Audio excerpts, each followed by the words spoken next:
게빈 뉴섬 캘리포니아 주지사의 전 비서실장, 이 전 비서실장이 좀 문제가 좀 있습니다. 그래서 결국은 이제 본인이 유죄를 인정을 하고 뭐 이런 일들이 벌어지고 있는데, 이걸 조사하는 과정에서 FBI가 도청 장치를 사용을 했다라는 얘기가 나왔습니다. 연방 수사관들이 오랫동안 민주당 내부에서 활동해온 인물을 기밀 정보원으로 활용을 해서 부패 수사를 진행을 했다. 이 수사는 이후에 뉴섬 주지사와 그의 부인까지, 그러니까 뉴섬 주지사의 부인까지도 지금 수사 조사 대상에 올랐었다. 그 도청 장치를 가지고 다녔던 사람에 대한 이야기가 오늘 뉴욕 포스트에 보도가 됐습니다.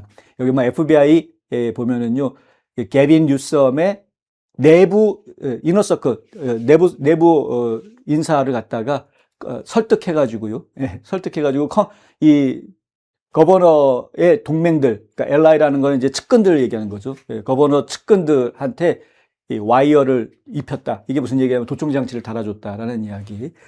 그 알렉시스 포데스타라는 인물인데요. 이 알렉시스 포데스타라는 이 인물입니다. 알렉스 포데스타가 그 FBI가 게빈 뉴섬 전 비서실장이었던 데나 윌리엄슨, 바로 이 여성인데요. 데나 윌리엄스를 수사하는 과정에서, 그러니까 수사 대상은 바로 이 윌리엄스였고, 2024년 6월부터 비밀리에 녹음을 하도록 했다라는 겁니다. 포데스타를 통해서.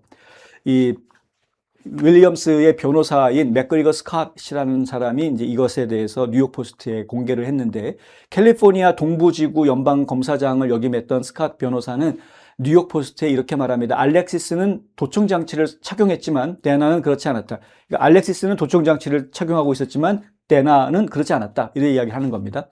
윌리엄스는, 바로 이 데나 윌리엄스는 지난 5월 은행 및 전신사기 공모, 허위 세금 신고, FBI의 허위 진술한 혐의 등에 대해서 본인이 유죄를 인정한 상태입니다. 스콧 변호사의 이번 폭로는 세크라멘토의 정치권 내부 인사들과 로비스트들이 윌리엄슨과 뚜렷한 연관성이 거의 또는 전혀 없음에도 불구하고 지난 가을 FBI로부터 일부 통화 내용이 수사 과정에서 도청됐다는 통지서를 받은 이유를 설명하고 있다. 뉴욕 포스트의 보도 내용입니다.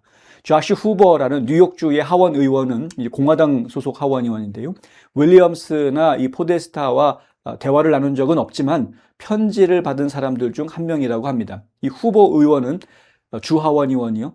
많은 사람들이 FBI가 특정 기간 동안 통화 내용을 추적할 수 있도록 허가받았다라는 그런 내용의 편지를 받았다고 합니다. 민간인 사찰에 해당하는 내용이죠. 사실 불법인데, 이런 조사가 어떻게 진행됐는지 잘 모르겠지만 의회 구성원들을 대상으로 상당히 광범위한 조사를 벌인 것 같다라고 이야기합니다. 이 문제에 정통한 또 다른 소식통은 세크라멘토 내부 관계자 4명도 FBI로부터 녹음됐다, 도청당했다라는 통보를 받았다는 것이죠. 소식통에 따르면 한 수신자는 이 빌어먹을 편지를 내가 받았어. 난 데나 윌리엄스는 만난 적도 없는데, 난 이 여자를 만난 적도 없는데 왜 내 얘기를 도청을 하고 이랄이야? 이렇게 이제 화를 낸 겁니다. 또 소식통은 뉴욕 포스트에 그들은 데나 윌리엄슨을 만난 적도 없었기 때문에 이게 도대체 무슨 일인지 궁금해했다. 이제 답을 알게 됐다라고 이야기를 합니다. 어떻게 녹음을 했냐 이거죠. 뉴섬 주지사는 지난달 자신과 아내 제니퍼 시벨 뉴섬, 이름이 시벨 뉴섬입니다. 아내 이름이. 그리고 측근들이 연방 수사를 받고 있다라고 발표를 했습니다. 그는 도널드 트럼프 대통령이 2028년 대선 출마 가능성을 앞두고 정치적 보복 차원에서 법무부에 자신에 대한 수사를 지시했다라고 비난합니다. 이거는 뉴섬 주지사의 일방적인 주장입니다.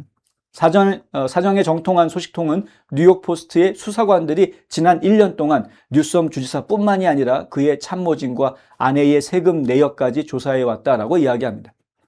시벨 뉴섬은 트럼프 대통령이 아무런 꺼리낌이 없다라고 비난했습니다. 아니, 아무리 대통령이라고 하지만 할 수 있는 게 있고 해서는 안 되는 게 있는데, 이 민간인 도감청은 이건 해서는 안 되는 거죠. 뉴욕 포스트에 따르면 내부 고발자들이 뉴섬 주지사에 대한 연방 수사를 촉발을 했다라고 합니다. 스콧은 윌리엄슨이 주지사에 관한 정보가 없었기 때문에 수사관들에게 협조를 거부했다라고 밝혔습니다. 이 포데스타라는 분은 아직 범죄 혐의로 기소되지는 않았는데, 그녀의 변호인인 빌 포르타노바는 포데스타가 윌리엄슨의 기소장에 언급된 기소되지 않은 공범이다 이렇게 확인을 했다고 하고요. 그녀가 연방 수사관들에게 협조했다라고 밝히고 있습니다. 자, 주지사는 2020년 1월 포데스타를 캘리포니아주 보상보험기금 이사회 위원으로 임명을 했습니다. 연봉이 6만 $1,000 정도라고 합니다. 그러니까 뭐 대단히 많은 연봉을 받는 건 아니고요. 그녀는 이전에 캘리포니아 사업 소비자 서비스 주택국 장관을 역임한 바 있다고 합니다. 제리 브라운 전 주지사 시절에서도 고위직을 지낸 적이 있다고 하고요.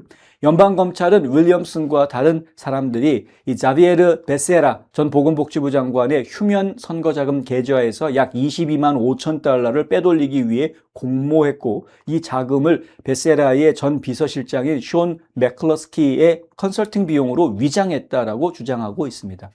법원 제출 서류에 따르면 윌리엄스는 또한 포데스타에게 액션 비전 블리자드로 확인된 기업 고객과 관련된 기밀 주 정부 정보를 공유한 것으로 그렇게 지적하고 있습니다. 윌리엄슨의 유죄 인정 합의서에 따르면 그녀는 2024년 6월 도청 녹취록에서 캘리포니아주가 해당 회사를 상대로 제기한 소송과 관련된 캘리포니아 공공기록법 요청에 어떻게 대응할지 포데스타와 논의하는 내용이 녹음된 바 있습니다.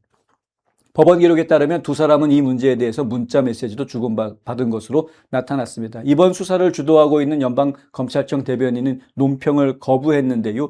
수사 과정에 좀 불미스러운 상황들이 자꾸 노출된 것이 불편할 수밖에 없겠죠. 후보 주하원 의원은 이번 수사가 주지사 행정부에 대한 대중의 우려를 부추겼다, 이렇게 이야기합니다. 이 모든 일들은 정말 많은 의문을 불러일으킨다. 이 행정부에서는 도대체 무슨 일이 벌어지고 있는 걸까? 어떤 종류의 대화가 오가고 있는 걸까? 나는 이 사건 전체가 일반 대중에게 정말 우려스러운 일이라고 생각한다. 이로 인해서 많은 불신이 생기고 있다. 뉴섬 캘리포니아 주지사의 행정부에 대한 이야기를 하고 있는 겁니다.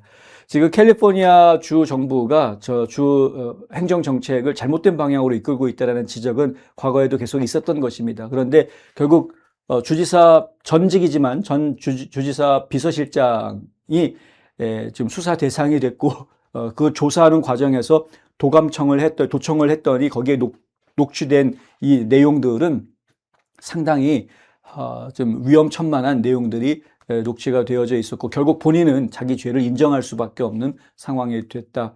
결국 전 비서실장이 이렇게 자기 죄를 인정할 수 있는 상황까지 간다고 하는 것이 결국에는 뉴섬 주지사한테도 무엇인가 비리에 연루되어졌을 가능성을 시사하는 것이어서, 일단은 주민들로부터 뉴섬이 어떤 신뢰를 잃을 수밖에 없는 일이라고 이제 판단할 수 있겠죠.